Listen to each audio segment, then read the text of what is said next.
Então, pô, você passou o perrengue para chegar 34 anos, a primeira convocação, você vai jogar aqui sem brilho, sem orgulho? Pô, como é que é? DG? Eu não DG. Pô, sua família. A emoção da sua família com a sua convocação lá. Você chegar aqui e jogar com orgulho, mostrar para todo mundo o sangue, com orgulho, caralho. Não é verdade, essa seleção tem muito brilho, muito orgulho, rapaziada. Muita fome, muita sede.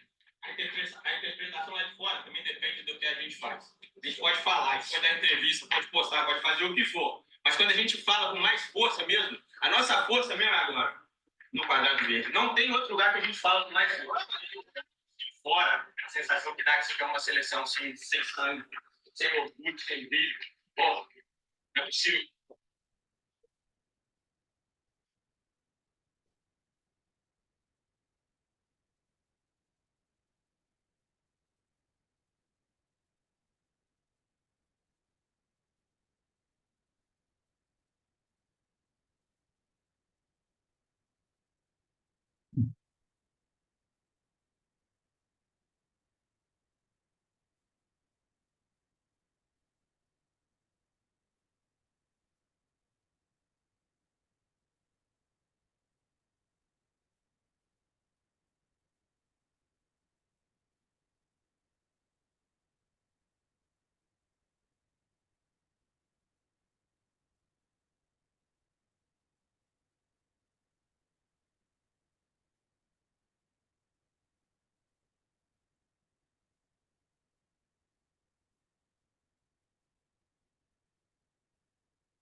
Boa noite.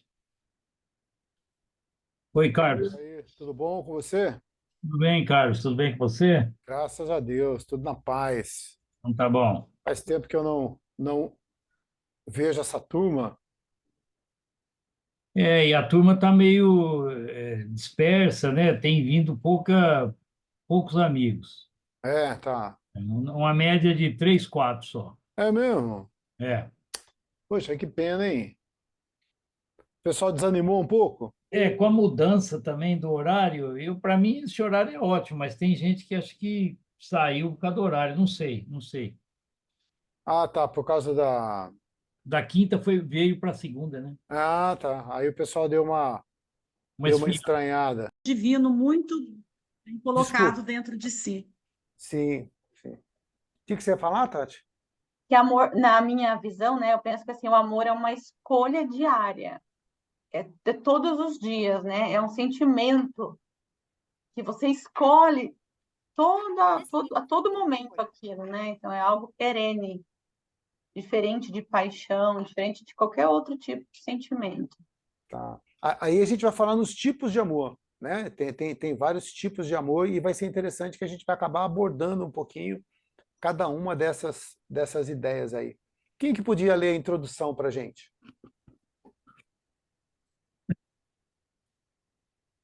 Pode ir Posso, aí. posso ler? Pode, por favor. Este capítulo tem por finalidade fazer um estudo mais aprofundado sobre o amor de uma maneira geral, em particular, o amor eros, o amor conjugal, o amor sentimento, o amor carnal, o amor platônico e a dualidade permissividade e puritanismo. Os gregos souberam bem representar através de sua mitologia a questão do amor. Conseguiram, por meio de seus deuses, traduzir os sentimentos humanos envolvidos quando o amor se faz presente. O tema em questão nos fará viajar ao longo da história da humanidade, analisando como esse assunto tomou diferentes formas nas diferentes épocas e locais.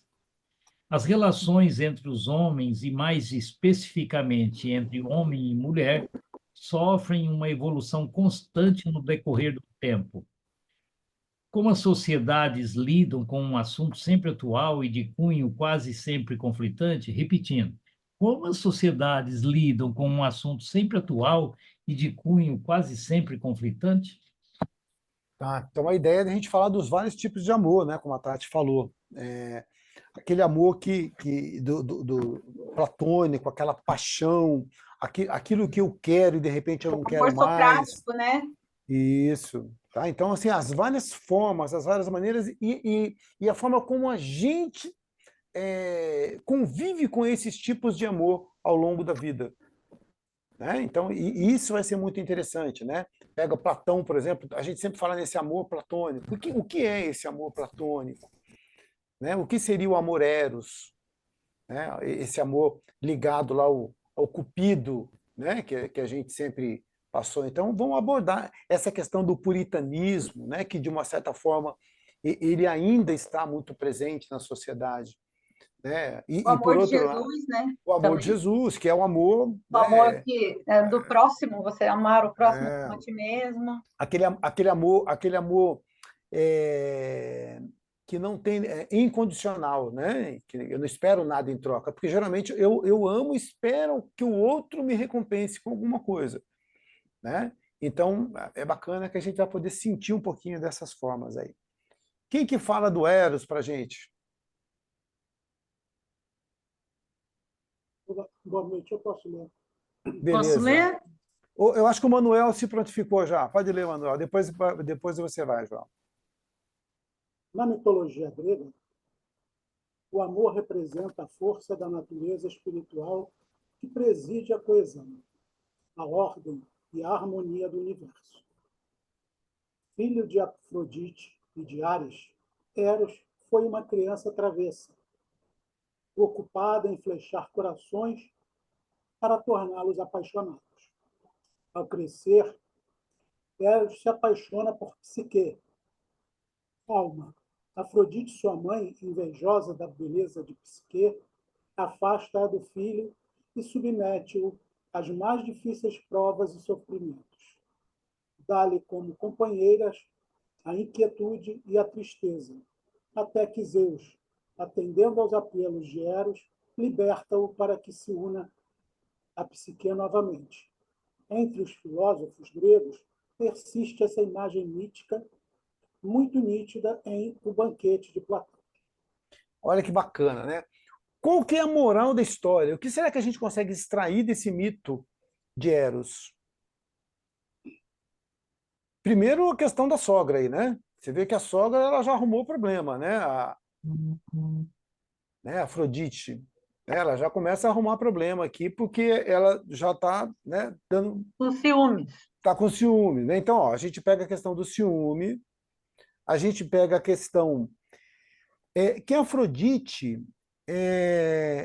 ela vai lidar como companheira a inquietude e a tristeza. Tem uma música do Djavan, meu irmão adora essa música, eu vou pegar uma carona com ele aqui, que amar é quase uma dor. Vocês querem que eu cante ou não precisa? Já deu para entender? Não, canta aí que eu não lembro. Canta aí, canta. Dá uma Né? palhinha aí. Então. Só faz o tananã aí pra gente lembrar qual que é. Amar é um deserto Deserto e sem sem ciúme. esqueço que amar é quase uma dor. Dá quase que fazer um coral aqui, rapaz. O negócio tá bacana, hein? Senti firmeza aí. Você viu? E Eu tô rouco. quando eu ouvi essa. Então, se não tivesse. O problema foi esse, Elmo, né? Quando eu ouvi essa música, rapaz, essa música é dos anos 80, né? E é uma música bem deprê, né? Então você fala, poxa, amar é quase uma dor. Então, quando você está aquela dor de cotovelo, né? Daquele amor, principalmente, que já foi embora. Então, Afrodite dá como companheiras inquietude e a tristeza. Então, quem ama, muitas vezes, acaba sofrendo muito nesse amor do Eros, tá? Que a gente vai falar nele um pouquinho mais daqui a pouco. Né? Então, você vê, e aí Zeus acaba libertando Eros para que ele se una a Psique novamente. Então, o que seria essa libertação que ele vai ter? Né? Então, você vê que a gente, às vezes, pegando uma historinha ingênua dessa aqui, a gente vai tendo várias nuances, várias mensagens interessantes, né, que a gente pode tirar. Então, todo mito tem a moral da história por trás. Vou falar um pouco do desejo. Agora, Joelma, quer ler?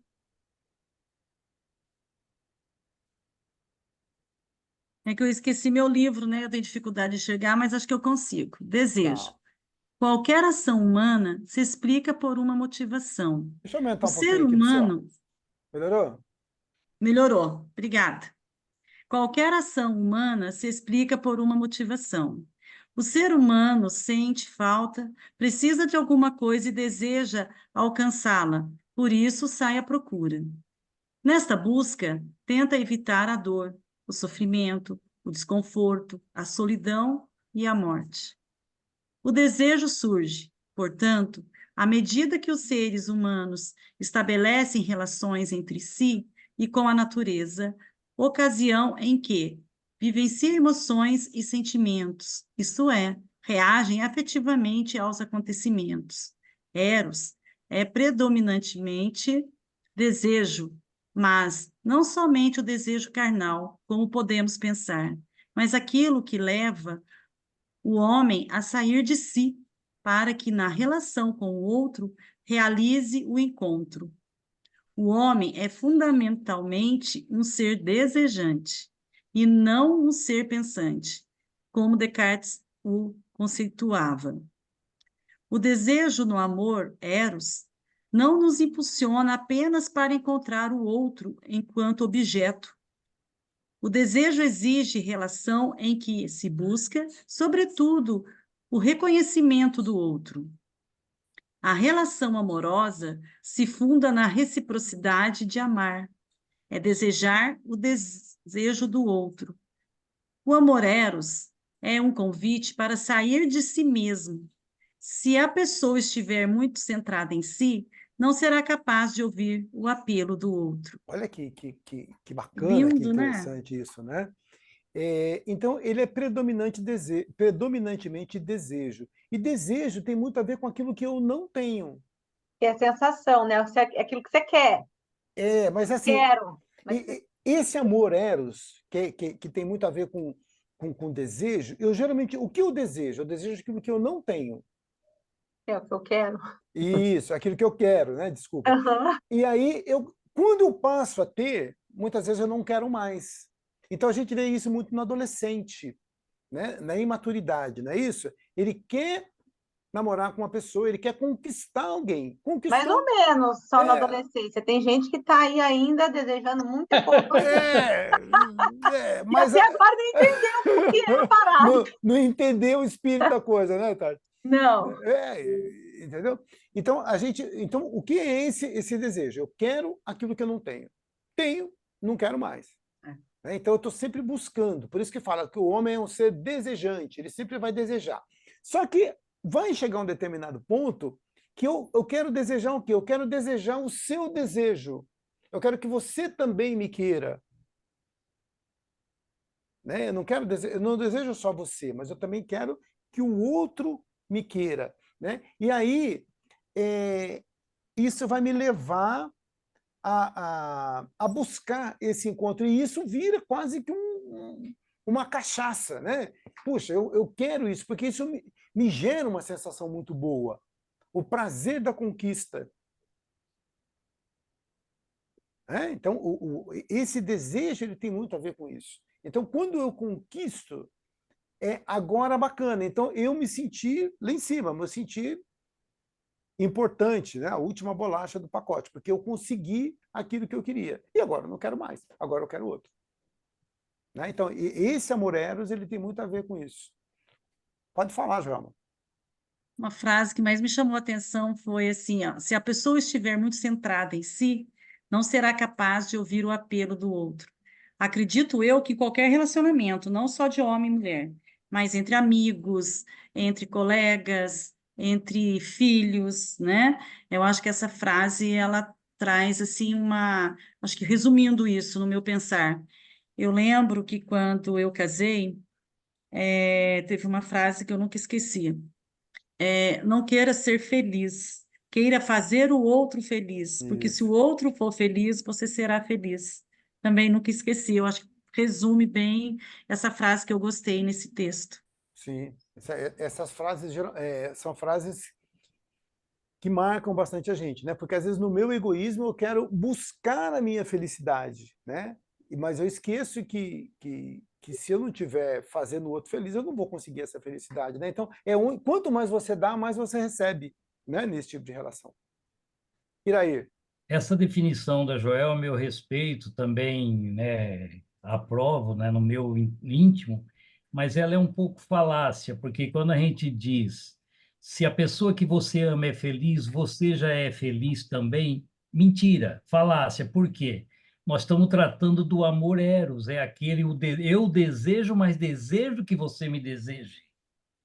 Entendeu? Então, aí, o amor, na acepção do amor de Eros, é uma recíproca. Ninguém dá murro em ponta de faca, saco vazio não para em pé e cheio derrama. Você não pode estar vazio. E eu gostaria de encerrar essa tese, pequena tese, com uma trovinha que eu criei aqui. Eu acho o seguinte: o outro não é o meu objeto, tampouco a razão da minha vida. O outro simplesmente é o meu encontro, senão não é amor erótico, no sentido de reciprocidade. Tá. Nossa, eu amei. Você escreveu isso aqui pra gente? Né? Ah, Não, se vira, não vai eu ficar já só com esqueci você, não. o Pode improviso, escrever aí. Mas entendeu? isso é interessante, porque o que a Joelma falou é mais amor ágape. Isso, Né? O amor ágape. É aquele é, amor já estabilizado. Então, agora, eu já não estou mais apaixonado. Né? Aliás, paixão é 2, 3 anos. Né? Graças a Deus. Graças a Deus. Você imagina se você é casado há 30 anos, toda vez que você visse a sua esposa se desse um frio na barriga, você ficasse ansioso assim, impossível a vida. Né? Então, mas é aquele amor, né, que virou algo muito mais sublime do que essa paixão. Né? Virou algo muito mais sublime. Então, O que- aquilo que o Iraí falou é o amor ágape, minto, que a Joelma falou o amor ágape, o que o Iraí falou, o amor eros, né? Esse amor Isso. mais do o desejo. professor, mas eu falei assim, e lógico, né, que eu sei que é disso, né, porque a gente também não pode ser Alice, né, virar uma Poliana, mas Sim. é assim, em Não, mas relação ao texto, né, o amor eros é um convite para sair de si mesmo. Se a Sim, pessoa estiver muito centrada em si, não será capaz de ouvir o apelo do outro. sim, sim. Então, às vezes, a gente também, se a gente se fechar, a gente não dá oportunidade para o outro também se expor realmente aquilo que eu estou desejando. Eu acho que Sim, eu falei no sentido sim, desse, sim. né, dessa frase que eu acho que me marcou Não, aqui nesse legal. texto. Não, bacana, bacana. É isso mesmo. Tranquilo? Alguém quer falar mais alguma coisa sobre isso? Pode falar, Divanir. Será que agora vocês me ouvem? Ah, agora sim, sim. agora tá. Ah, Bacana. agora eu mudei para o celular aqui, porque os microfones não estão funcionando com o computador, infelizmente. Tá. É, então tá, o que passou, passou. Mas aqui, quando começou, né, na definição inicial, na questão inicial do capítulo, né, se o amor eros é a base do amor cristão, eu acho que, eu penso que nós ainda iríamos tratar de outras características do eros, mas só nessa parte que a gente chegou, me parece que não, porque o amor cristão ele é desinteressado, né? Ele não exige nada em troca, né? A gente até ouviu essas palavras, né? Então, o eros ele é importante, né? Fundamental, né? Em algumas relações, mas eu não concordo que ele seja o amor que se impõe nas amizades, em outras relações. O eros é de fato o desejo de ser desejado, né? É você querer que o outro te queira, como já foi colocado aí. E tem, como foi dito, amor ágape, amor filia, tem vários outros tipos de amores, né, que complementam a nossa relação amorosa em geral. E a gente falando do amor cristão, né, o amai-vos uns aos outros, não é para desejarmos que os outros nos desejem, né? É para amarmos, né, independente do que receberemos em troca e sem Sim. receber nada, né, inclusive, Ah. né? Então, esse é É, é, meu é ponto. isso, não, tranquilo. São formas de amor diferentes, de amor, né? Bem diferentes, né? Pode falar, Elmo. É, houve uma pergunta, né? Como fez o Divani, o comentário dele. O amor eros é a base do amor cristão? É uma pergunta, não é uma afirmativa. Eu acredito, como ele, que o amor cristão não deve ser, se pensar no amor cristão como uma doutrina, como o amor. Não é, o eros é um amor entre pessoas, é um amor de sentimento, de desejo, é um amor de ser cobiçado e cobiçar. Agora, o amor cristão deve se pautar pelo amor de Cristo.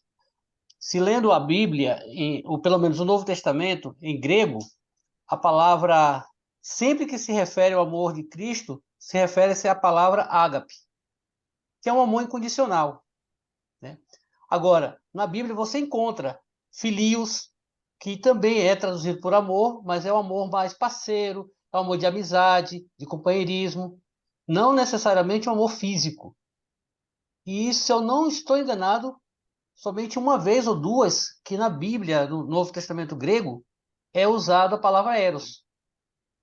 Mas nas mais outras vezes, sempre é ágape ou filios.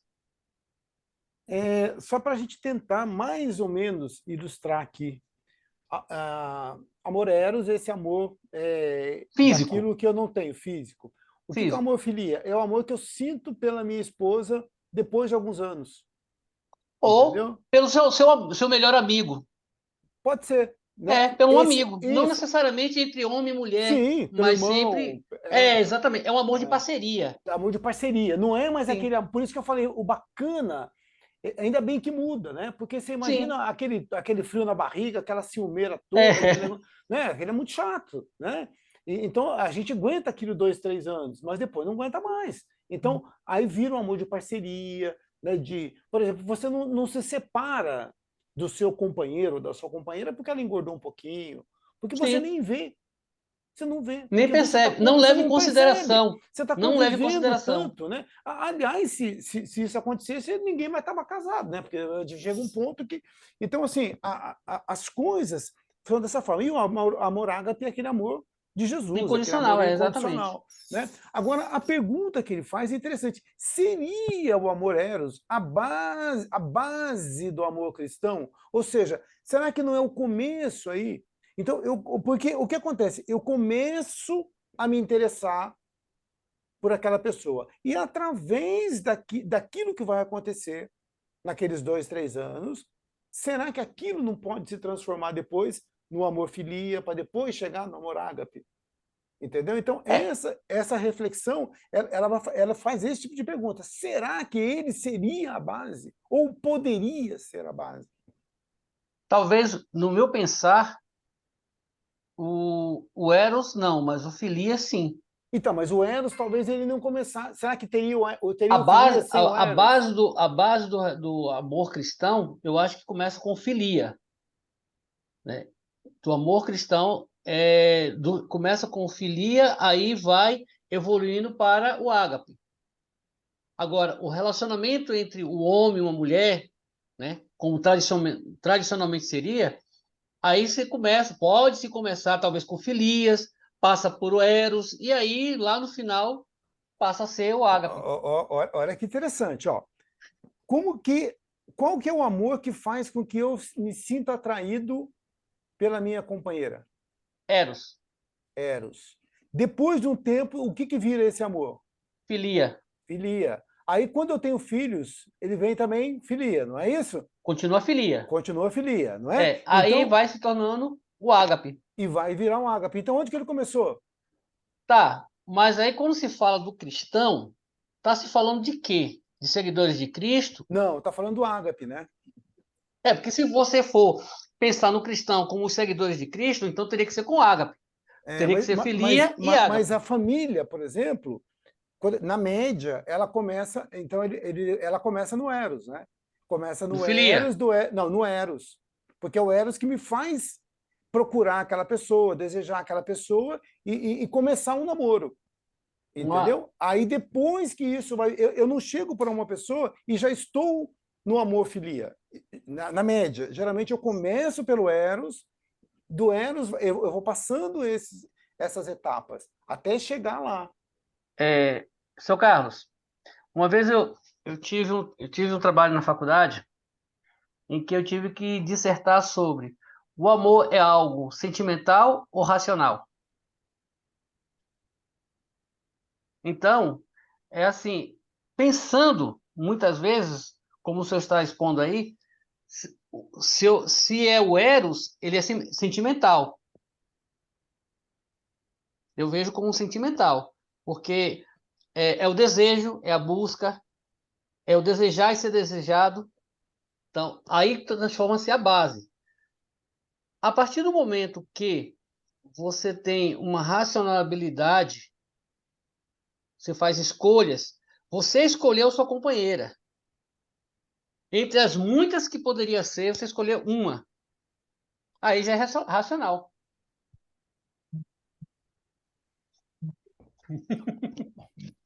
Não é bem assim, né? Esse livre-arbítrio, por exemplo, ele não é dessa forma que Sim. funciona. Porque eu não tenho tantas assim para escolher. Não, Porque... você teve. Na época teve. Não. Mas eu escolho aquela que me quer. Você entendeu? Porque eu posso ter 10, mas eu falo, eu quero. Ela fala, mas eu não te quero. Entendeu? Daí eu saio com a outra fala assim, não, eu vou ser até bonitinho com essa barbinha branca, mas você é muito chato, o santo não casou. Então, geralmente, existe um livre-arbítrio, mas um livre-arbítrio bem mais restrito do que a gente às vezes imagina que exista. Né? Então, existe um livre-arbítrio, mas assim, não é tão vasto esse livre-arbítrio. Né? E aí, então, o que a reflexão está dizendo para a gente? Que esse amor eros, será que ele poderia ser a base de tudo isso? Ele não está dizendo que esse amor eros é o amor cristão, mas será que a partir dele não poderia surgir os outros tipos de amor? Mas vamos botar mais gente na briga. Vamos lá, Iraí. O que você tem a dizer?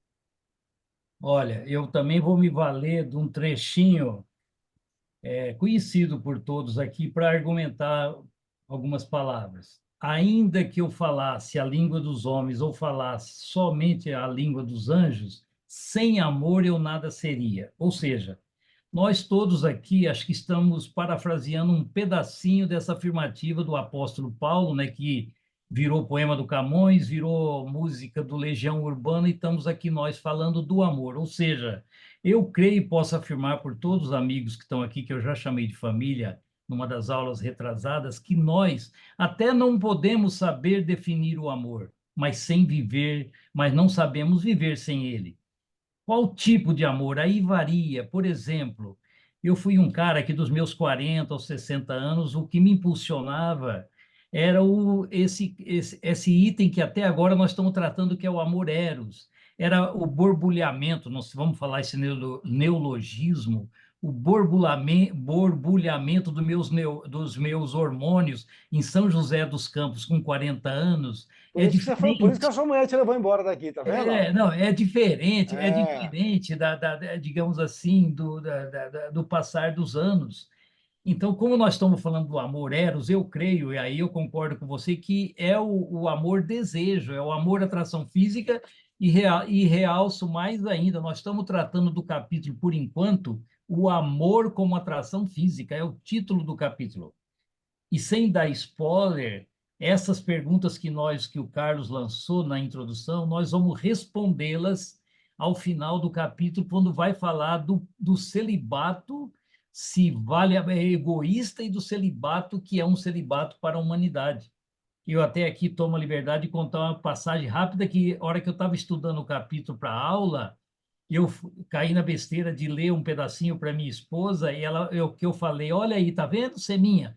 Olha aqui, ó, tá dizendo, inclusive o próprio capítulo traz, e nós podemos ler duas questões do Livro dos Espíritos, que vão nos ajudar a interpretar essa parte. E aí eu disse para ela: tá vendo que o padre precisa, ele pode casar? Ela falou: não, discordo de você. O seu mentor, eu vejo você falando que o Francisco de Assis é teu mentor, fulano é teu mentor, o padre Donizete, e eles não casaram. Aí a segunda pergunta dos livros dos Espíritos também fala a mesma coisa.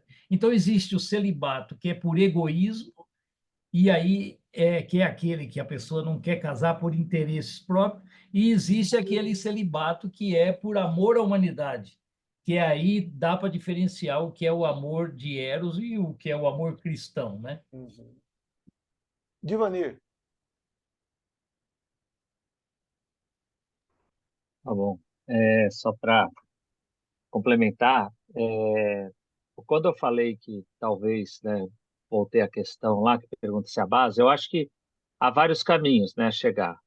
A proposição que foi feita ali de que, sendo a base, nós teríamos uma evolução natural entre os tipos de amor, eu acho que pode ser um caminho, mas eu acho que não precisa ser, né? Nós não temos na minha concepção, né, no que eu entendo, nós não temos necessariamente que passar por um tipo de amor para chegar a outros. Na conversa, eu lembrei de um amigo do trabalho, que é evangélico, e em discussões lá, de muitos anos, né, quando eu era mais jovem, ele falando para mim de como ele se casou com a esposa dele. Na época eu estava para me casar, e a gente conversando sobre isso, né? Na minha concepção, na época, era exatamente isso, né? Que você tinha, de qualquer maneira, para ter um casamento, uma pessoa, você tinha que ter essa centelha, esse eros antes de qualquer outra coisa, né? E ele comentou comigo, ele falou: como é que foi você, né, com a sua esposa? Ele falou: eu a conheci, entendi como ela era, tal, os valores, as questões que ela tinha, e eu escolhi amá-la. Eu decidi amá-la, foi o termo. E eu, na época, falei: pô, você tá louca, né? Não tem essa de escolher amar. Escolher, você estava sem opção, né? E aí você foi lá e tal, né? É, brinquei, assim, né? Jovem. E aí, como o Carlos falou, ao longo dos anos que você casa, você percebe que, se você não escolher, o casamento não dura, Sim. né? Porque você uma hora tem que fazer uma escolha, porque são muitas as dificuldades, né? Os caminhos que você pode percorrer paralelamente, enviesadamente. Você pode perder os interesses comuns, né? Então, as relações, quando ela é baseada nesse desejo de troca, em que você espera que o outro te responda com alguma coisa, fatalmente, se ele não se transformar em outra coisa, perde. Então, na minha concepção, eu acho que o Eros é a base do amor que não nasceu como amor, porque ele espera de volta, né? Pensando no amor cristão. E aí hoje eu entendo, e eu acho bonito essa questão, essa concepção desse meu amigo, que ele falou que escolheu. Eu tento imaginar como foi isso, mas assim, Não eu consigo. imagino que ele de fato decidiu amar. Então, nessa decisão, ele exerceu a plena capacidade do amor ágape ou filia, ou Tá. qual for o correto desse, né?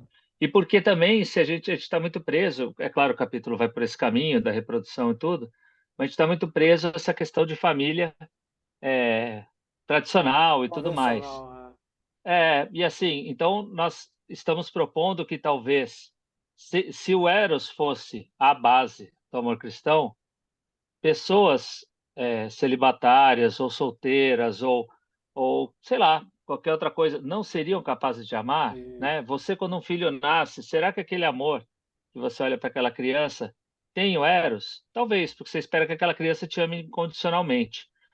Mas se a criança for birrenta, te deixar acordado 2 anos seguidos, né? E te trouxer um monte de problemas, você vai quebrar o laço de amor?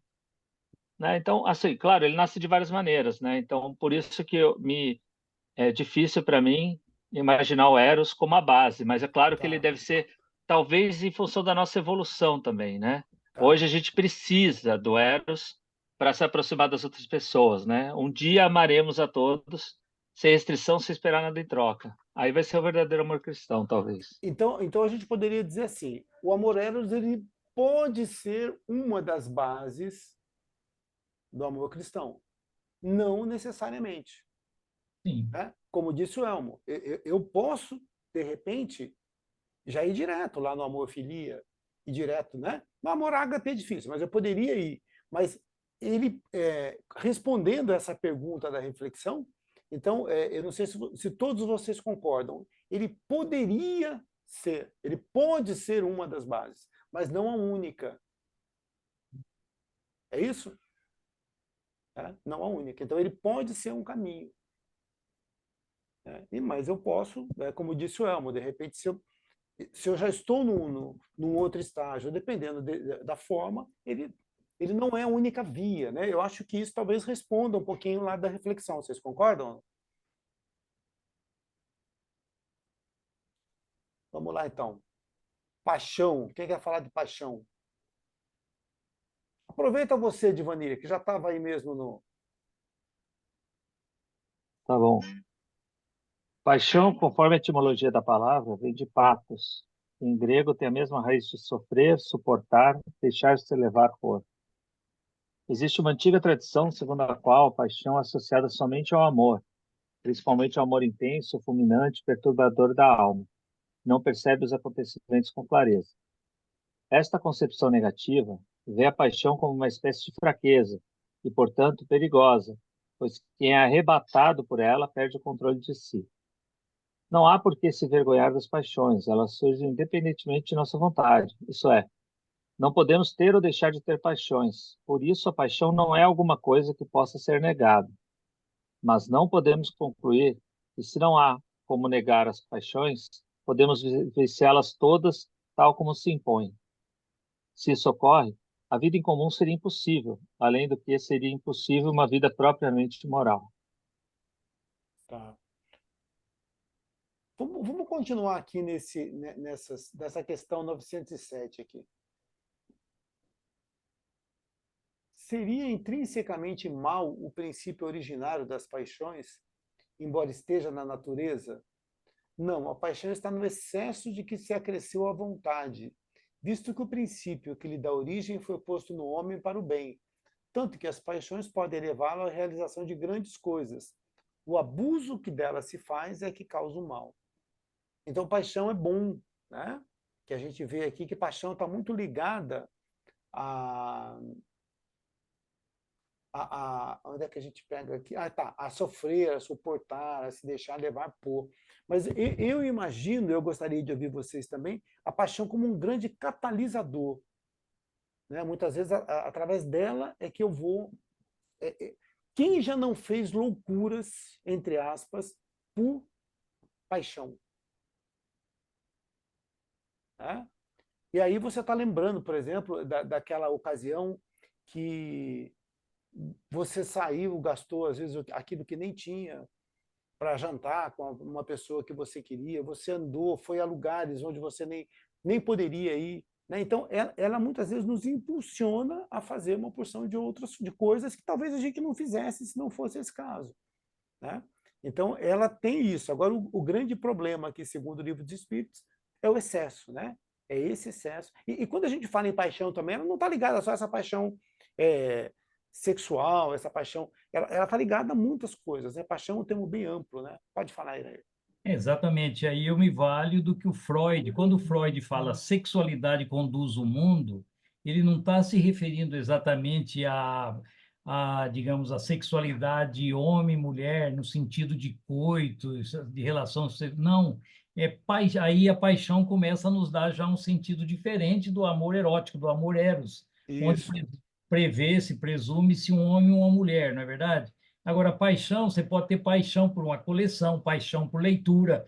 É isso que é o combustível que conduz o sucesso do mundo, eu acho. Que é a sexualidade através das paixões, só que tudo que é excesso, tudo que é demais, derrama. Né?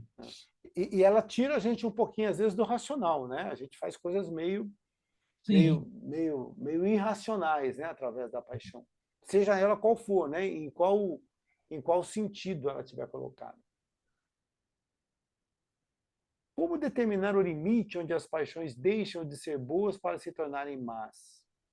As paixões como um corcel, que só tem utilidade quando governado e que se torna perigoso desde que passe a governar.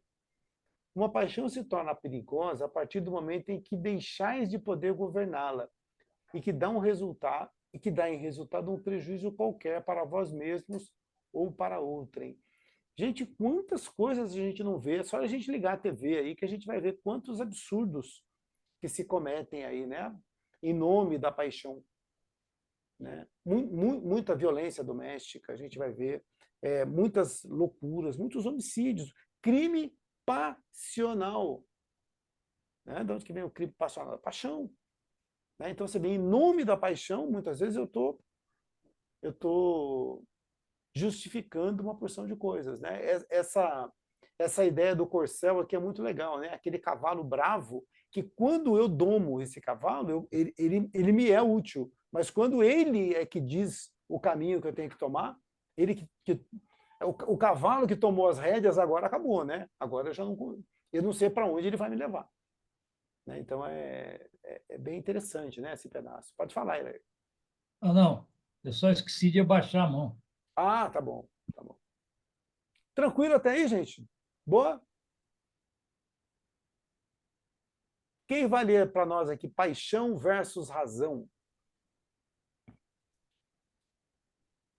Vanderlei, tá na minha sequência aqui. Pode ser, Vanderlei?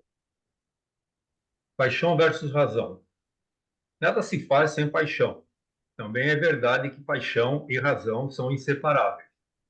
A relação que se estabelece entre esses polos, porém, estaria de acordo com as diferentes correntes filosóficas. Para Platão, somos constituídos por 3 almas. Uma pela qual compreendemos, racional, outra pela qual nos irritamos, irracível, e outra pela qual desejamos os prazeres da comida, da reprodução e de todos os outros da mesma família, concupiscível. O sábio seria aquele que fortalece a razão, alma superior, e não se deixa arrastar pelas forças das paixões. Já o holandês Spinoza pensa que a razão não é superior aos afetos, nem cabe a ela controlá-los. As afecções do corpo e os sentimentos da alma são forças do existir e agir, e jamais serão vencidas por uma ideia ou por uma vontade, mas apenas por outros afetos, mais fortes e mais poderosos que ele. Vamos parar aqui um pouquinho. Então, Platão vai dar para a gente essas três almas aí, né? A racional, a irascível e a concupiscível. E quanto mais mais superior for essa alma, né? Ou seja, o sábio é aquele que fortalece a razão. A gente tem uma escalinha que vai dizer que quanto mais evoluído o espírito, mais ele usa a razão. Todo mundo já viu essa escalinha, não viu? Quanto mais evoluído o espírito, mais ele usa a razão. Quanto mais atrasado o espírito, mais ele é escravo dessas paixões. Né? Então, aqui tem tudo a ver com Platão. Né? Então, ou seja, o sábio é aquele que não se deixa arrastar pelas paixões. Tem algum sábio aqui ou não? Não? Então, você vê, a gente acaba se deixando muito. Né? E o Spinoza, e isso que o Spinoza fala é um negócio espetacular. Ele fala assim, olha, as afecções do corpo, elas jamais serão vencidas, elas são o que são. Um afeto, ele só pode ser substituído por um afeto mais forte do que ele. Então, eu só consigo vencer um afeto por outro afeto mais forte. E tem uma passagem do Spinoza que eu acho muito bacana, que ele fala assim, ó, é uma frase complicada, mas trocando em miúdos, ele vai dizer o seguinte: se alguém te odeia, tá? Vamos supor que o Manuel me odeia, e eu consigo fazer com que o Manuel deixe de me odiar, ele vai me amar mais do que se ele nunca tivesse me odiado. Tá? Porque eu consegui substituir isso. Então quando eu consigo trocar esse sentimento que ele tem de ódio por amor, esse amor dele vai ser muito mais forte do que se ele nunca tivesse me odiado. Como se ele tivesse partido do zero. Tá? Então, quando eu troco um afeto por outro, esse afeto ele vem mais forte. Então ele fala assim, que eu só consigo substituir esses afetos. Né? Então, o Spinoza é um cara muito... Ele tem umas ideias assim que eu acho fantásticas, né?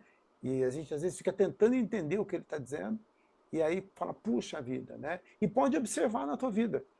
Aquele que não gostava muito de você, se você conseguiu conquistar, parece que ele vai gostar mais de você. Parece que ele conseguiu, ele sublima aquilo que ele estava dizendo ali. Quem lê esse pedacinho aqui pra gente? A força da alma é definida como referência à sua vontade. As pessoas de vontade fraca deixam-se simplesmente levar pelas paixões. No entanto, só a vontade forte não basta. É necessária a utilização das armas da vontade, que são juízos firmes e determinados sobre o conhecimento do bem e do mal. Ou seja, a alma precisa saber distinguir de forma segura o bem do mal. Tem de possuir critérios morais sólidos.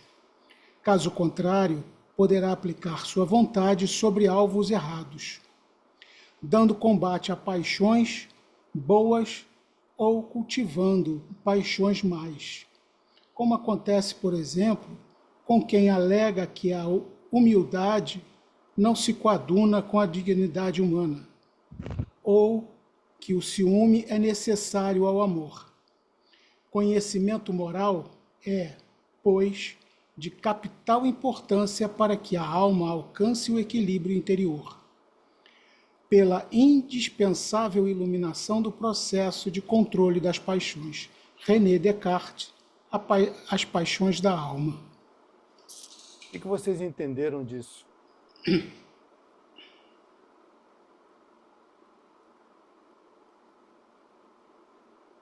Aqui, ó. Tem de possuir critérios morais sólidos, caso contrário, poderá aplicar sua vontade sobre alvos errados. Saber escolher, ter definido exatamente o que é importante para você. Para eu não alimentar paixões no sentido que sejam destrutivas. Né? Isso. Então, ele está dizendo que a razão aqui ela vai ter, sim, uma certa influência. Eu consigo, através da razão, e Descartes é um racionalista, através da razão eu consigo tentar, pelo menos, direcionar né? Aquilo que eu vou interessar é que o conhecimento moral é de suma importância para que a alma alcance esse equilíbrio interior. Então, depende muito daquilo que eu cultivo. Na Né? aula, na aula passada, o assunto foi moral e ética, e eu só lanço uma pergunta para nós aqui, né? Imagina se os dois meninos, talvez não precisa nem citar nomes, os dois meninos da área de futebol aí, estão presos, né? Estão indo, perdendo a liberdade por conta desse descontrole das paixões subterrâneas, baixas. Quanto não seria importante um controle da moral de uma dessas pessoas numa hora dessa? O quanto que desgraçou a vida familiar, a vida ao redor, o sucesso conseguido por conta de um momento que não houve domínio da paixão comparada com uma pré-formação moral. É esse o problema nosso da vida, viu? E você quer botar mais lenha na fogueira disso aí que você falou, Iraí? A pergunta é a seguinte: será que se eu tivesse oportunidade, eu não estou falando no caso absurdo deles, tá? Que é um caso de violência, de estupro. Vamos pegar aqui. Será que se eu tivesse oportunidade algumas vezes, eu também não cometeria deslizes? Será que eu consegui, ou eu consigo ao longo da vida, desenvolver essa moral para que quando eu me ver ante uma situação de iminente dessa, eu consiga sair? Entendeu? Eu, Consegue, tem que querer. Tem que querer, né? E Isso. tem que ter base moral, né, Tati? Isso. Tem que Então, ter eu base moral. penso muito assim, eu acho, hoje, né, nos dias de hoje, muitas pessoas, você vê que a base não é sólida. E para você tornar essa base sólida, né, quando você não tem essa base que já venha sendo formada desde quando você tinha lá 6, 7 anos, você consegue entender o mundo, consegue entender o que é certas coisas, é muito mais desafiante fazer isso depois que você já tem uma certa idade. Mas é possível quando a gente quer. Isso não quer dizer que é fácil. É, não, é tão verdade que não é fácil que aí eu acho que dá para amarrar a colocação da Tati com o que o Carlos perguntou antes. Eu acho que nenhum de nós, me desculpem a generalização da minha parte, nenhum de nós está livre de cair num escorregão desse e depois falar por que que eu fiz isso. Eu até penso que todo suicida, se pudesse contar até 1000 antes de apertar o gatilho, acho que quase nenhum gatilho teria sido apertado hoje em dia, porque daria tempo daquela pessoa refletir. Isso vale por uma situação de exagero, de desejo, amor erótico, sexual, ali, a atração exagerada, às vezes descamba para um precipício em que a pessoa, às vezes, cai, às vezes não é nem por questão de falta de base, eu acho, Tati. E não, eu ia colocar um adendo aí, vamos É colocar mesmo só com base, um álcoolzinho aí nessa Isso. história. Aí você junta a falta de base moral, falta de ética, muito dinheiro, muitas vezes, quando eu não estou preparado para aquele dinheiro, Isso, e juntou a oportunidade. isso. Né? Então, e um alquinho aí, né? A droguinha, álcool. Então, quando junta todos É uma esses combinação ingredientes aí, catastrófica. é, juntou esses ingredientes, nós não estamos falando aqui desses meninos, tá? Estamos falando da Não, atitude que é qualquer outro. tomada. Então, eu fico pensando quantas vezes na vida, não hoje, depois de velho, mas lá atrás, com 18, 15, 21, 22, será que se a gente tivesse tido oportunidades, às vezes, de fazer bobagem, será que eu não teria feito também? Não, eu vou falar diferente. Até hoje, né? Eu tenho 41. Quando eu olho para trás, eu falo assim, nossa, por que que eu fiz isso? Nossa, por que que eu tive aquela atitude? E olha que minha base é super sólida. E assim, ainda assim, lógico, não são coisas graves, mas são coisas que eu olho hoje e falo assim, não precisava. Por que que eu fiz aquilo? Faz sentido. Não tinha necessidade. Não tem necessidade. Entendeu? Então, é aquele negócio, a gente olha sempre para cá e tá sempre se perguntando, é isso mesmo? Não, mas isso é ético, isso é moral? Faz sentido para mim? E principalmente passar isso muito. Eu vi que você estava dando um beijo, eu suponho que seja seu Meu filho, filho, adolescente, né? é, A gente passar muito isso para os filhos, para os netos, né? é, No meu caso e do pessoal aqui que já tem neto, sim, porque muitas vezes essas ocasiões elas acontecem ainda quando você é muito jovem, exatamente. entendeu? Eu vivo muito isso, assim, e eu vou falar, esse final de semana, vocês estão falando tudo isso, eu falo, gente, nada é à toa na vida da gente, que delícia, que bom, obrigada, Senhor. Eu ainda vivo muito isso por conta, assim, eu tenho guarda compartilhada, né? Então ele mora comigo, mas ele passa final de semana sim, final de semana não com o pai.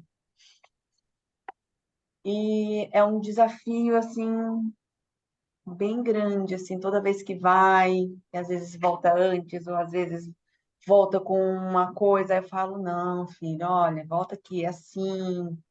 Então, assim,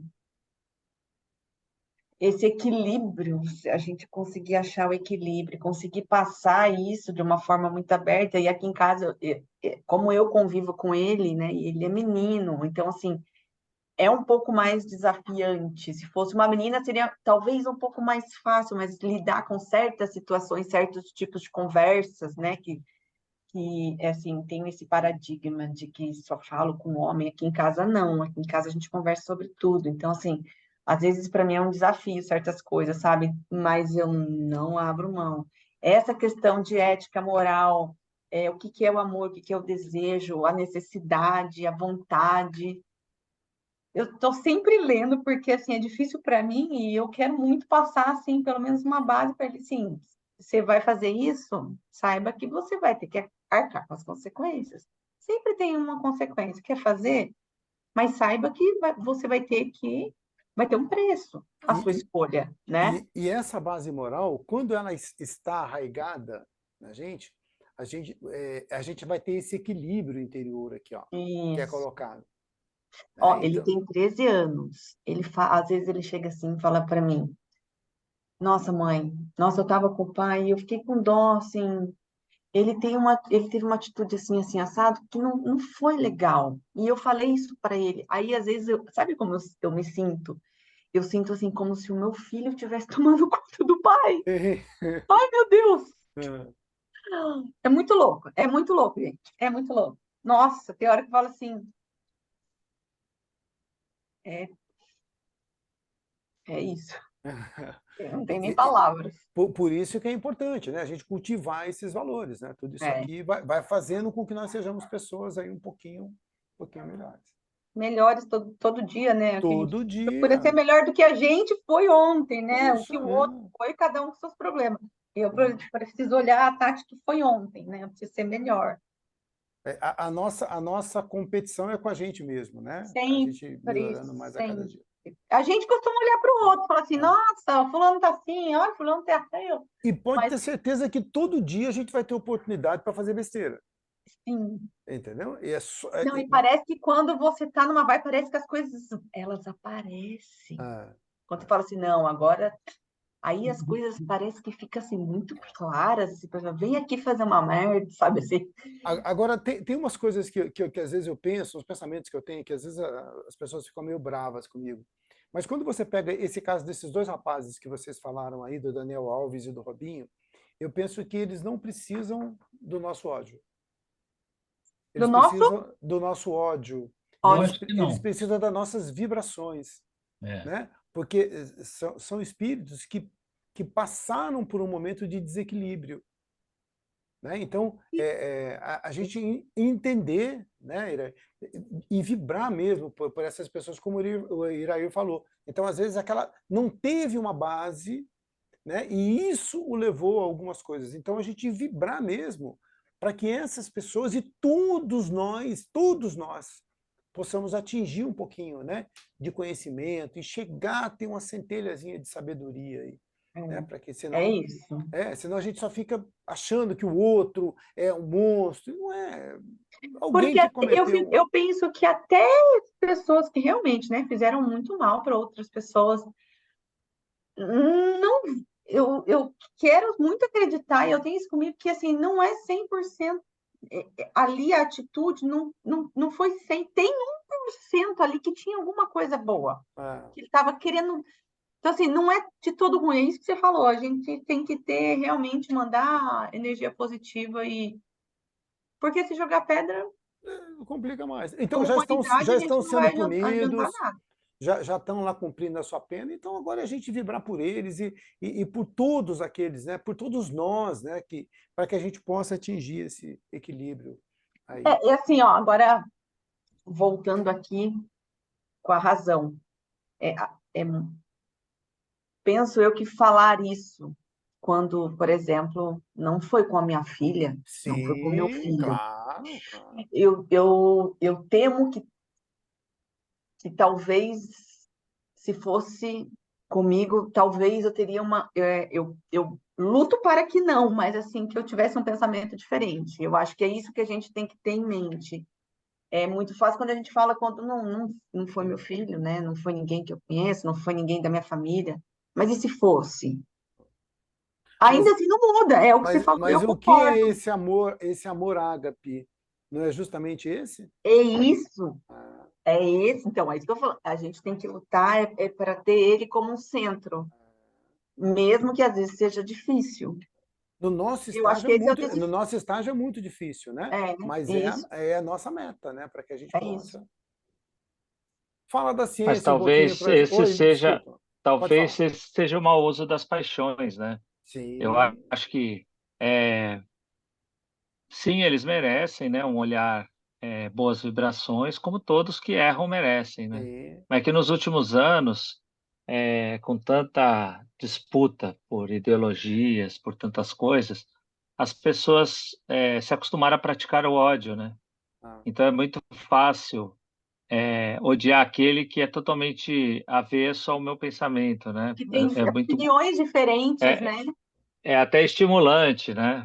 E é isso que tem estimulado muito as discussões. É Então, verdade. sim, eles merecem, mas não porque o que eles fizeram é melhor, ou é mais brando, ou é menos crítico do que uma outra pessoa tenha feito.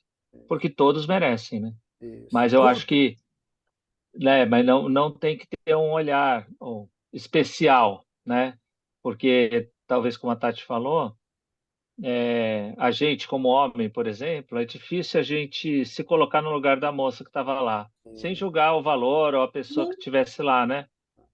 Então, é muito mais fácil, talvez, para um homem ponderar e não julgar, né, tanto assim, porque fala dessa questão da paixão, da fraqueza e tal.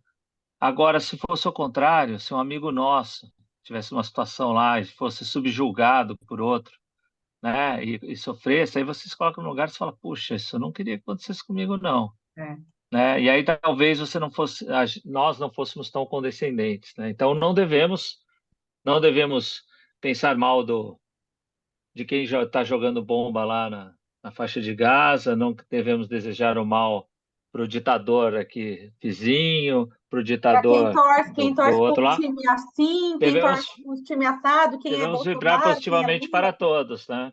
É É isso. isso. Então, Mas ninguém é especial. exatamente. Então, assim, porque a gente pega essas pessoas que são famosas, então direciona muito para eles. E existem pessoas que cometeram delitos muito maiores, né? E que estão lá. Então, o que é esse amor de Jesus? Que é o amor ágape, né? É esse amor por todos, né? Jesus andava lá com os estropiados, com as prostitutas, então ele ensina a amar. Não que essa pessoa não tenha que cumprir a sua pena. Ninguém está falando em impunidade, né? A gente está falando em não ser mais um que odeia. Até porque é aqui mesmo que a gente tem uma ação e toda ação gera uma Isso, reação. ela E demanda a uma reação reação. ela vai ser aqui mesmo, não vai Isso. ser em outro lugar, Né? não. Então a pessoa já está arcando com aquilo que ela tem que arcar. Então, beleza, toca a sua vida, eu vou, né, e vou vibrar aqui para que você aprenda. Né? E isso que ele faz acaba sendo, Divani, educativo para todos, né? Porque, de uma certa forma, nós também que estamos fora, toda a sociedade que está fora, e tá vendo a reação. Então você fala, puxa vida, então a gente vai ter que aprender, e a única forma da gente aprender muitas vezes, é cultivar mesmo essa moral, buscar um pouco mais de sabedoria. Né? Então, você pega, por exemplo, o exemplo de Jesus. Né? As pessoas o crucificam e ele, do alto, olha o tamanho desse homem. Ele está sendo crucificado e ele está falando, perdoai-os, Pai, eles não sabem o que falam. Né? Então, toda vez que eu paro nesse pedaço aí da crucificação, eu falo, puxa vida, olha a grandeza de Jesus. Né? E que ele está mostrando para a gente. A ciência do amor. Quem que quer ler esse trechinho? Ô, eu sugiro, Carlos, que a Joelma leia, porque ela ficou tristinha aí. Eu estou com medo de ser porque eu falei aquilo Verdade. dela. Ela pode ler para nós? Pode ser, Joelma? Ciência do amor. A ciência moderna afirma que o amor romântico causa reações químicas. Quando a pessoa fica apaixonada, seu organismo produz grandes doses de três substâncias: dopamina, norepinefrina e feniletilamina. São anfetaminas naturais que provocam euforia e podem causar dependência. Isso explicaria o comportamento das pessoas incapazes de relacionamentos duradouros. Sempre à procura de novas aventuras, elas seriam viciadas em paixão. Se o relacionamento vinga, passado 2 ou 3 anos, os amantes começam a produzir endorfina, substância que dá a sensação de segurança, calma e tranquilidade. Uma das mais recentes novidades na química do amor é a ocitocina. Além de ajudar as mulheres nas contrações do parto, cientistas acreditam que a substância também pode ser responsável por orgasmos mais poderosos, seguidos de relaxante sensação de bem-estar. Tá. Então, aqui ele está dizendo mais, né, desse efeito, né, dessas substâncias aí no nosso cérebro, e que vai explicar, né, algumas situações aqui, né, de vício em paixão.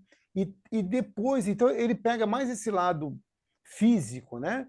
E a partir do instante que passa aí 2 ou 3 anos, a gente passa, aí começa a vir a endorfina, que a gente acaba tendo um pouquinho mais de segurança no relacionamento. Então, aqui, eu acho que é bem tranquilo, né? Esse slide aqui, a gente não tem muito nem que se alongar aqui, se vocês me permitem. Vamos lá para o erotismo, a cultura da lei. Quer continuar, Joelma?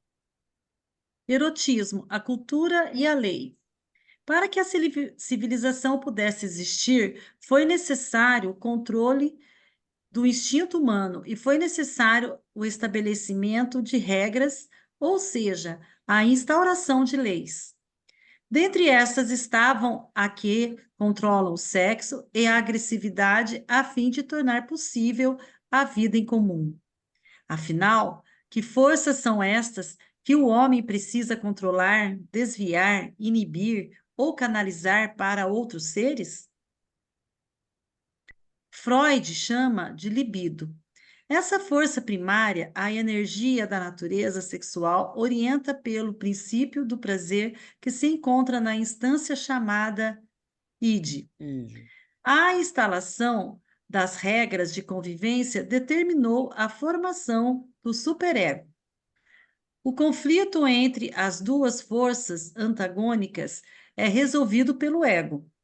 Assim, Freud considera como formas sublimadas da utilização da libido diversas atividades, como o trabalho, o jogo, a investigação intelectual, a produção artística e a religião, entre outras. Tá, então eu acho que todo mundo lembra disso, né? Id, ego e superego. O id vem os meus impulsos, vem as minhas pulsões, os meus desejos. O superego é aquela força que está em cima, que vai dizer para mim, olha, não faça isso, é aquele que controla, né? Que vai dizer, olha, até aqui você pode ir, até ali você não pode. E quando a gente cita essas transgressões, né, que a gente vê aí, e que a gente está dizendo que faltou aí uma base moral, talvez seja a questão aqui do superego, né? Que o superego ele não conseguiu dizer que ali já era o limite. Né? Então, aí onde que eu resolvo isso tudo aqui? É no ego, né? Porque aí, ou seja, no consciente, é no livre-arbítrio, é na razão, que eu vou conseguir botar aí limite para tudo isso. E o Freud vai dizer para a gente aí que se a gente ocupar a cabeça com outras coisas, a gente vai acabar um pouquinho com esses impulsos. Para o Freud tudo é sexo, né? Tudo vem do sexo, essas pulsões, esses impulsos. Então, quando a gente coloca isso aqui para a produção artística, e principalmente a religião acaba sendo um freio muito grande, né? Para os nossos impulsos, de uma certa forma. Até porque a religião, quando você pega aquela religião lá da Idade Média, a religião estabelecida, ela sempre vai dizer para a gente do castigo que eu vou ter, né, lá na frente. Olha, se você não fizer isso, você vai para o inferno. Se você não fizer isso, você vai para o umbral, você vai não sei para onde. Então eu começo, através desse freio, eu vou, muitas vezes, aí tentando me conduzir, não pela razão, não pela sabedoria, mas pelo freio, né, que são algumas formas da gente... Pode continuar. Pode falar. Alguém queria falar alguma coisa? Só discordar rapidinho quando você fala que para Freud tudo é sexo, eu ousaria dizer que não é tudo sexo, tudo é sexualidade, é bem Isso. diferente. E não... Ok. Vamos lá. Portanto, a civilização só se tornou possível pelo controle dos impulsos primários. Mas nem sempre o controle da sexualidade é saudável e consciente. A repressão ocorre quando o ego, sob o comando do superego, não toma conhecimento das exigências do id. A energia não canalizada não permanece contida e se manifesta sob a forma de sintomas, muitas vezes neuróticos. A sexualidade humana não pode ser considerada como simples expressão biológica. Embora a atividade sexual seja comum aos animais e aos homens, apenas estes a transformam em atividade erótica, tida como o encontro e a busca da satisfação mútua. Mesmo quando busca seus fins primários, a sexualidade é uma forma agregadora de pessoas.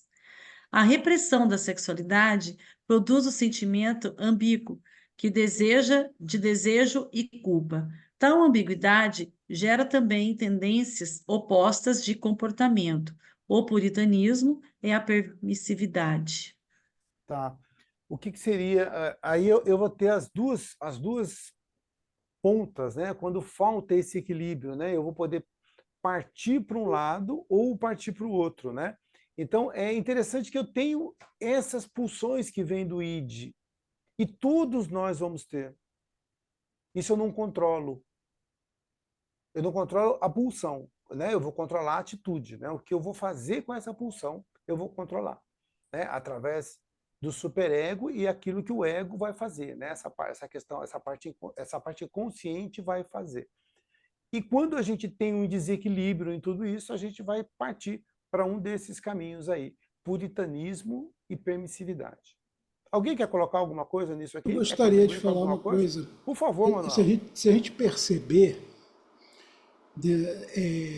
vamos colocar assim, do século XX para cá, você vê que tem que conforme vão passando as décadas, tem períodos em que a questão da sexualidade ela é mais liberal e depois vem para um período mais restritivo e depois novamente. Por exemplo, no início do século XX, a Belle Époque, você tinha essa coisa de liberalidade. Depois que terminou a guerra, quando terminou a Segunda Guerra, até antes, que acabou gerando a Segunda Guerra, já veio depois da Grande Depressão, você já começa a ter um período mais de, digamos assim, de retrocesso, de contenção. Depois da década de 60, com o movimento hippie, você tem uma liberação do sexo, das drogas, aquela coisa toda. Década de 80, você tem uma erotização muito grande na televisão, inclusive das crianças. Aí depois, quando vira o século, já começa a coisa já a regredir, a retroagir novamente. Você já não vê tanta propaganda de cunho sexual, a coisa já começou a dominar o politicamente correto, então não fica legal você erotizar uma criança, até porque você combate a pedofilia, você não pode, por outro lado, também estar alimentando essas coisas, né? E isso tudo é cíclico dentro da história. Nos outros séculos, se você for observar também, isso vai acontecendo durante a história humana, isso é cíclico. Você ser mais permissivo, você ser mais puritano, o ser humano isso vai passando, são ciclos, né? Sim, vai variando conforme vai variando a moral, vai variando a cultura, né, Manuel? Isso aí. Vai tendo toda uma... Muita gente fala que houve mesmo um conservadorismo nesse aspecto, né? Que aumentou um pouco mais. Você pega as gerações de hoje, elas estão um pouquinho mais conservadoras, na média, que a gente vai ter as duas pontas também. Mas na média, talvez esteja um pouco mais conservadora do que aquela geração que você falou dos anos 80, né? Também é o que eu costumava se falar, né? Pais caretas, filhos modernos, pais modernos, filhos caretas. Sempre ela vai buscando a antítese, né? Exatamente. Do que foi a geração anterior. Por exemplo, você pega a questão de tatuagem, né? Para nossa geração, tatuagem não era legal, né? Hoje é. Aí eu brinco com meu filho, eu tenho filhos adultos já, da idade da Tati, e tenho um de 14 anos. Ou seja, eu tenho quase que a Tati e o filho da Tati como filho. E eu falo para ele, assim, então, dificilmente, quando você tiver 40 anos, você vai ver os seus filhos usando tatuagem. Porque tatuagem, para ele, vai ser coisa do pai dele. Né? E ele não quer ser igual ao pai, ele quer ser igual... Entendeu? Então, isso tudo vai sendo cíclico, né? Então, pode ser que a gente tenha aí essas mudanças aí. Beleza? Chegou? Mas é interessante essa colocação que você fez, sim, muito boa. Aqui a gente tem uma tabelinha falando sobre amor e paixão. Ele vai dizer que o amor sabe esperar, ele tem paciência, né, para que as coisas aconteçam. A paixão já é ansiosa, é impaciente, quer tudo naquela hora. O amor é reflexivo, a paixão é impulsiva. O amor é cabeça, a paixão é coração. O amor é paz, a paixão é inquietude. Amor é sexo. Vai começar a cantar a Amor música é da bossa Rita nova, Lee, sexo né? é paixão. Isso aí, é bacana essa música da Rita Lee. Mas pode cantar mais um pouco, Joelma, se você quiser. Até fechou o microfone. Né? O amor constrói, a paixão destrói. Né? Destrói sentimentos, vidas, pessoas e paz de espírito. Então, a gente vai ter aqui essas diferenças aqui. Né? Então, dessa evolução que a gente vai ter da paixão, e aí depois ela pode ou não se tornar amor. Né? Vamos lá, vamos falar um pouquinho do puritanismo. Quem quer ler para a gente? Iraí? Posso ler. Puritanismo, o discurso moralista e puritano é herdado das tendências platônico-cristãs que desvalorizam o corpo e consideram que o caminho da humanização está na purificação dos sentidos mais baixos. Nessa perspectiva, a sexualidade é desvalorizada. A visão cristã dissocia o amor espiritual do amor carnal e associa sexo ao pecado, a não ser quando tem por finalidade a reprodução, tanto que o apóstolo Paulo defende o celibato, mas em caso de abrasamento, sugere o casamento. Agostinho teve vida devassa antes da conversão e deixa transparecer, após sua conversão, nos seus escritos, toda a sua sensualidade interior. A gente vê que a Idade Média, né, a igreja ela leva muito para esse lado aí, né, do puritanismo, e sempre colocando o sexo ou a sexualidade como algo sujo, né, algo impuro. E aí eu vou buscar sempre através do jejum, né, dessas práticas aí, buscar essa condição mais pura aí, né? Eu sempre associando sexualidade, o sexo em si, com algo sujo. Elmo, você continua? Ah, não, continua você daí. Continua aqui, depois o Elmo fala do outro. A reforma protestante retoma essa temática e o trabalho surge como ocasião de purificação. A ociosidade é a mãe dos vícios. e o principal pecado é a preguiça. Eis a moral burguesa. A deserotização do corpo inicia com a Revolução Industrial, onde a jornada de trabalho é de 14 a 16 horas por dia. O sexo fica reduzido à genitalidade. Mais ainda, é controlado para que não se desvie da função de procriação. Na família burguesa, vai-se tecendo os papéis de cada membro. A consequência disto é a dupla moral, ou seja, uma moral para a mulher e uma moral para o homem. Este comportamento dicotomiza a figura feminina em santa ou prostituta. Isso, prenda as suas, como é que é? Prenda as cabras que os Prenda meus suas bodes- cabras que meus bodes estão soltos. Isso, né? Meu filho, ele pode aprontar o que ele quiser, mas a minha filha, ela tem que ficar aqui quietinha dentro de casa, né? Exato. E agora parece que a gente está começando a sair um pouco desse ciclo aí, né? Entendendo um pouco mais essa igualdade. E olha, meninas, que dureza que foi, né? Para conseguir um pouquinho desse olhar aí, né? Que durante séculos e séculos aí a gente sempre teve a mulher aí. E olha, isso é muito recente, né? Se a gente pega aí a história de poucos anos atrás, a gente ainda tinha muito dessa questão, né? Exigindo da mulher essa questão aí, essa dicotomia, né? Ou ela é santa ou ela é prostituta. Então isso foi algo muito pesado, né? Que vem aí dessa reforma e daquele movimento que o Manuel falou, né, Manuel? Daquele movimento cíclico que a gente vive aí Exatamente. com relação a essas liberdades e tudo mais. Ô, Carlos, eu acredito que é o ego masculino, né? E todas essas leis dentro da religião, seja protestante, seja católica, enfim, quem escreveu, quem mandou, quem fez, quem deixou de fazer foi homens, né? Então, para eles, eu acho que aí tem um pouco do ego. Tá até no Código Civil, né? Acho que na década de 80 que eles tiraram, que se o cara casasse, a mulher não fosse virgem, ele podia devolver. É no Pois é. código, isso era lei. Gente, é umas coisas assim inacreditáveis, né?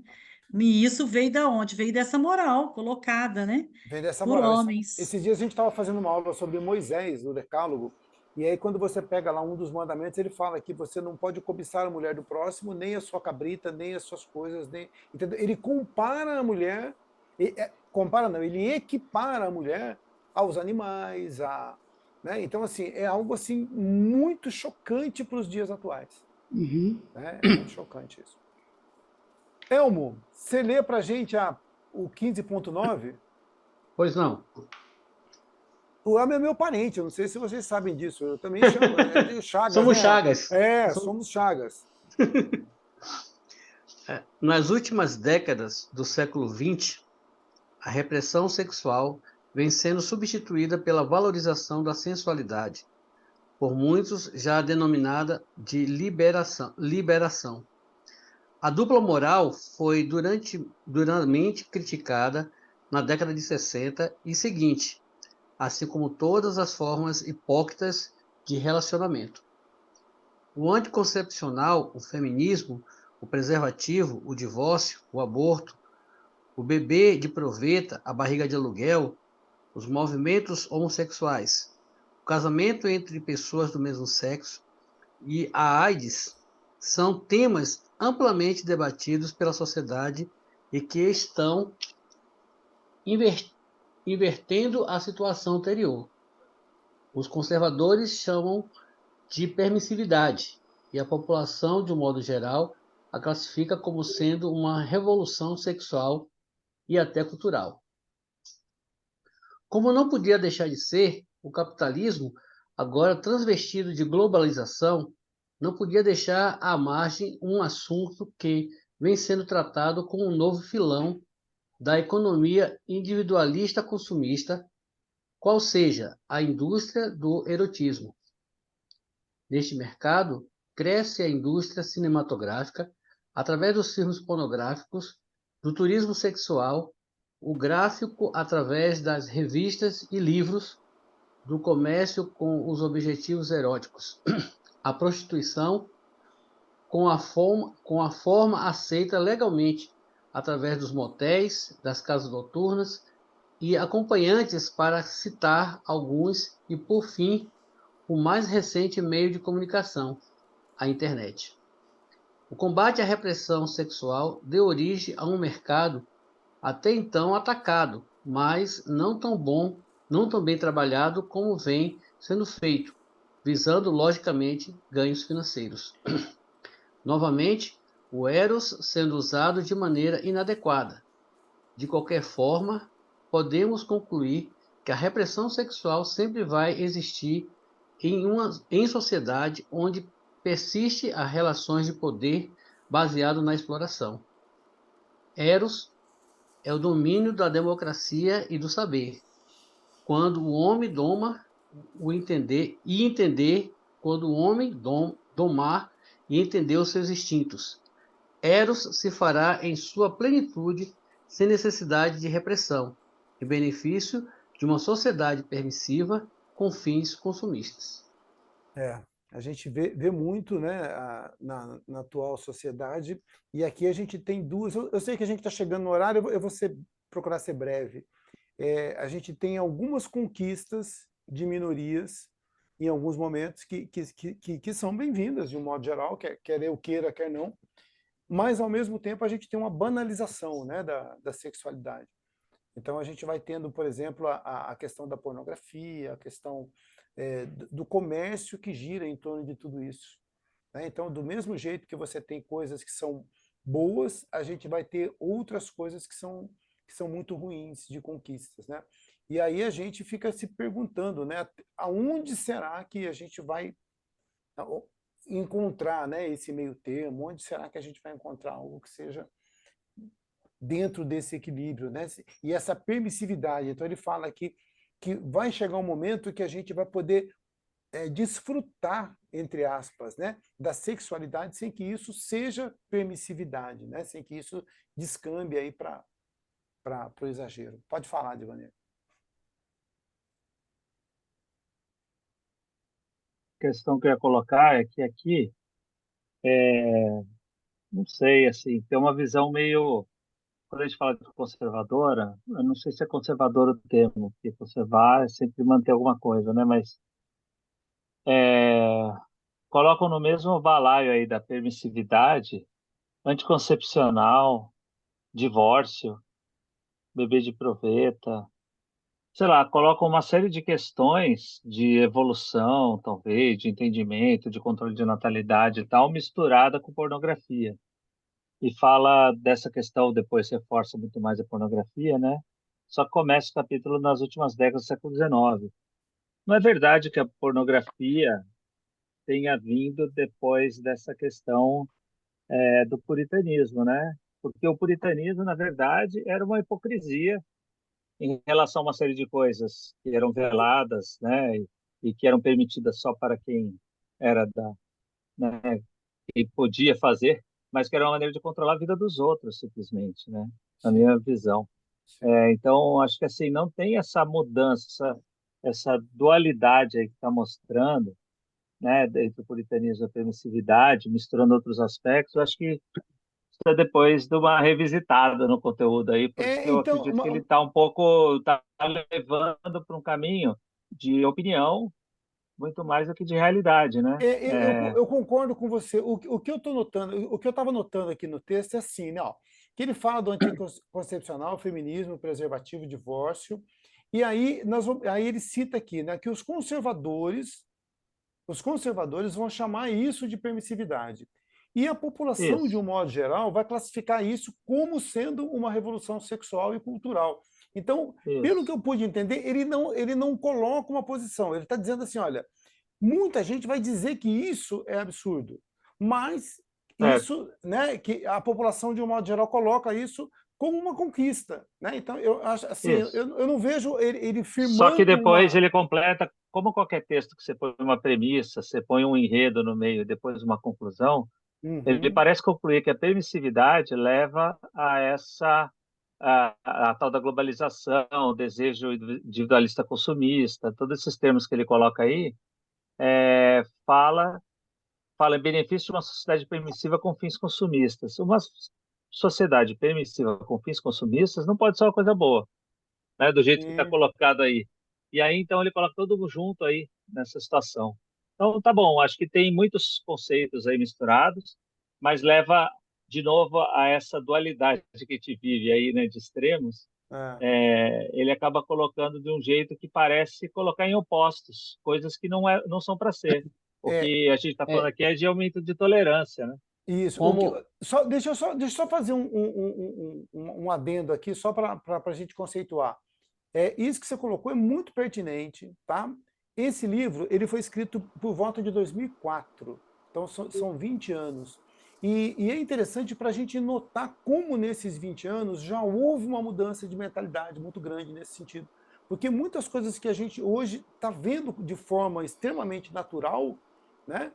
Há 20 anos a gente ainda estava vendo, né, de uma maneira meio, né, puxa, isso aí, o mundo está perdido, né, esse tipo de coisa. Então, eu concordo plenamente com você. Então, eu acho que existem coisas que são conquistas, né, como a gente colocou no início, e outras que realmente são permissividade, né, como o abuso, né, de pornografia, coisas nesse sentido. Mas eu concordo com você. Eu acho que muitas coisas são conquistas e que daqui para frente essas conquistas, cada dia que passa, vão se firmar mais ainda como ícones de liberdade e tudo mais. Iraí.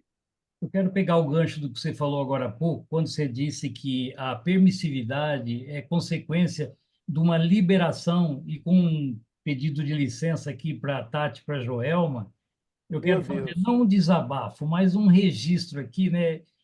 Que eu vejo que esse progresso, parece que a Joelma citou, né, que o homem fez as leis, parece que realmente colocando a mulher até em segundo plano, mas parece que as mulheres estão se vingando de nós homens, porque eu tenho pena da geração atual que hoje em dia está tão assim, não vou dizer permissivo, me perdoe, mas está tão liberal que as mulheres estão esquecendo dos homens, cara. Assim, quando não, elas estão voltadas para um narcisismo, parece que estão dispensando a figura masculina. Eu sinto isso.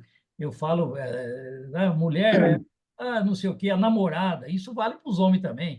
Você vai ler uma notícia e lá, o namorado ficou triste, essa menina que foi assassinada mesmo. Fiquei tão triste, me perdoe a visão machista, quando falaram assim, pô, a viúva dela, eu falei, peraí, a viúva dela, Marielle, quer dizer, então, me desculpe, eu não estou preparado ou para esse progresso que houve muito radical, não. Fala, Elmo. Antes de dar o direito de resposta para as meninas aí, eu deixo a Elmo falar. E deixa eu baixar a mão depressa, senão vai, Deus me...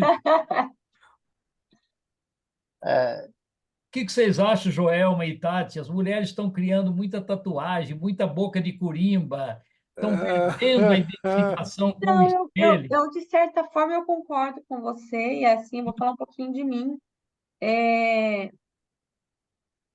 Eu não sei se é tão simples assim, porque a própria sociedade, próprias coisas façam com que a gente fique assim, que se a gente não for assim, a gente não, parece que não consegue, sabe, se impor, ser ouvida. Então, assim, às vezes é um pouco desafiante para nós. Eu falo especificamente de mim, tá? Quero sim alguém, um homem para ser homem, eu quero ser mulher. Mas, Iraíra, é tão difícil. É difícil, amigo. É difícil. E eu tô respaldado pela opinião da Iracema, minha esposa, que ela também não concorda muito, não. Fala que aquela ali tá com a boca de corimba, aquela outra tá com a bunda de plástico, aquela outra tá com corpo de homem, MMA. Eu falei, meu Deus, ainda bem que eu não tô nessa geração, senão... Eu estava tentando descobrir o que é boca de corimba, agora que eu entendi. É da harmonização, né? Isso. Mas tem muito homem assim também, viu, Iraí? Tem. As pessoas estão Homem assim ficando tabeladas. Você olha assim, é tudo é. igual. Fala assim, ué. Isso, Nossa, velho. ué. Nossa, ué. É complicado, é complicado. Você está falando dessa parte que para mim, assim, isso aí passa despercebido. Eu falo mais a questão da mulher hoje em dia se impor, dela conseguir ser vista. Hoje tá melhor, mas ainda tem muito ainda, pode melhorar muito, muito. E aí, no sentido, né, que a gente está falando de amor, de relações, eu sempre penso assim, né, o amor no amor, eu falo homem e mulher, de um homem que se porte, que tenha atitude como homem. Eu vejo muito, gente, assim, muito mesmo. Mas, É homem com atitudes e comportamentos de mulher. Não é que homem tem um comportamento, mulher tem outro, mas assim, hoje é difícil, está difícil você ter interação com um homem que tenha a palavra mas, de homem, que mas, faça. mas Eu não sei se eu estou conseguindo tá, falar. você está Cabra conseguindo, macho, é isso que você mas está deixa, querendo. me permite, ô, Carlos, me permite só dar um conselho para a Tati, Ah, mas eu acho que não é com essa política que a mulher vai conquistar o homem com H maiúsculo, me perdoe. Não Sabe? Não é. é com boca de Pelo, corimba, com não sei o não, quê. Não, não. Não adianta. pelo contrário, Iraí, são outras coisas. Assim, um cara que realmente fala vale a pena, não é isso que vai, Não, com certeza. Tati, deixa eu botar uma pimentinha aí.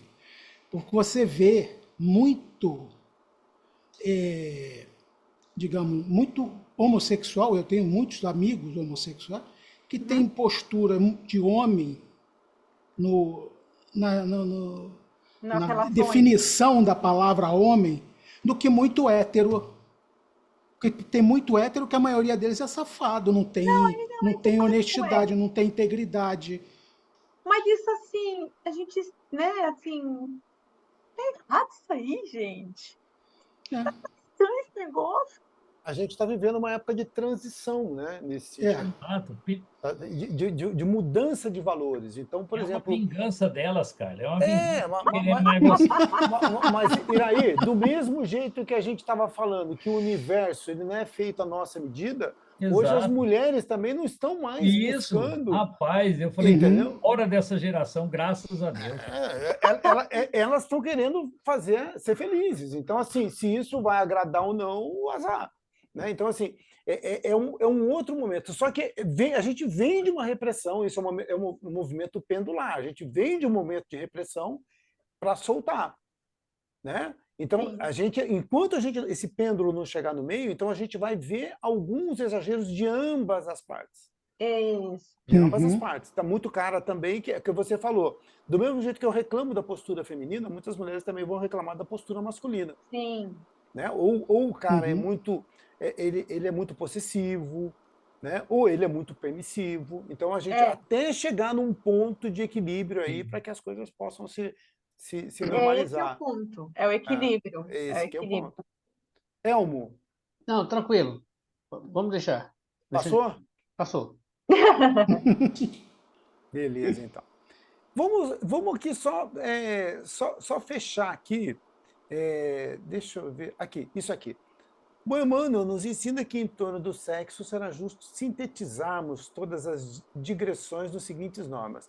Não proibição, mas educação. Não adianta aquele puritanismo exagerado, mas eu tenho que ter uma educação nesse sentido, né? De buscar aquilo que seja bom para os dois. Não abstinência imposta, mas emprego digno. Né? O que adianta eu adotar uma vida celibatária se isso não tiver nenhum objetivo em si? Né? O celibato em si ele não pode ser um fim. Né? Não indisciplina, mas controle, justamente aquilo que a gente está dizendo. Não impulso livre, mas responsabilidade. Né? Não a permissividade absurda, beirando a vulgaridade, né? Mas algo de forma responsável. E isso vale para os dois, para homem e para mulher. Né? Antigamente, o homem ele podia sair e fazer o que ele queria. Hoje não pode mais. Né? Então, eu penso que antigamente tinha a mulher falada. Né? Nós aqui da geração dos cabelos brancos ou dos sem cabelo. Né? A mulher falada. Hoje não, o homem também fica falado. Né? Um cara galinha, né? Como as mulheres falam aí, um cara galinha, ele também não é bem visto. Né? Você quer ver uma coisa? Se eu pegar na época do meu avô, há 50 anos, um homem chegava para o outro e dizia que tinha uma amante e aquilo era bacana. Era sinal como diz, de macheza. Né? Hoje, se eu chegar para alguém e falar que eu tenho uma amante, muito raramente essa pessoa não vai me repreender. Eu estou dizendo de homem. Não é? Observa a sociedade hoje ao nosso redor. Hoje não é bonito mais esse tipo de atitude. Então você vê que os valores mudaram para ambos. Né? Eu estou dizendo na média da sociedade, da média da ética. Tá? É claro que vão haver meios aí que são muito mais permissivos, mas na média, pelo menos esse ambiente que eu suponho que nós vivamos aqui, é um ambiente que então mudou um pouquinho dessa ética, dessa moral para todo mundo. E que bom. É. Então é a gente caminhar um pouquinho mais para a responsabilidade. Aqui eu acho que vocês querem ler esse restinho aqui para fechar? Pode ser? Uhum. Posso Vamos lá? ler? Então, por favor. A lei da reprodução. Observar as questões abaixo do livro dos Espíritos. A reprodução dos seres vivos é uma lei natural? Resposta: isso é evidente. Sem a reprodução, o mundo corpóreo pereceria. Que pensar dos ursos que tem por fim Usos. dos usos que Não é tem urso. que tem por fim deter a reprodução com vistas à satisfação da sensualidade? Isso prova a predominância do corpo sobre a alma e quanto o homem está imerso na matéria. O celibato voluntário é um estado de perfeição, meritório aos olhos de Deus? Não.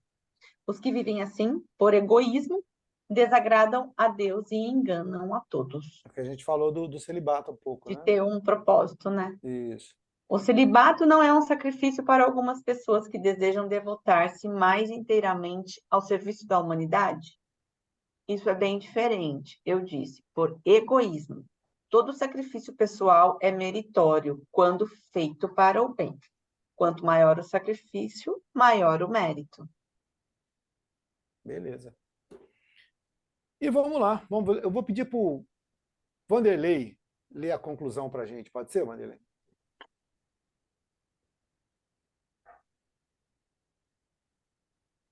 Conclusão. Eros é desejo, paixão e encontro.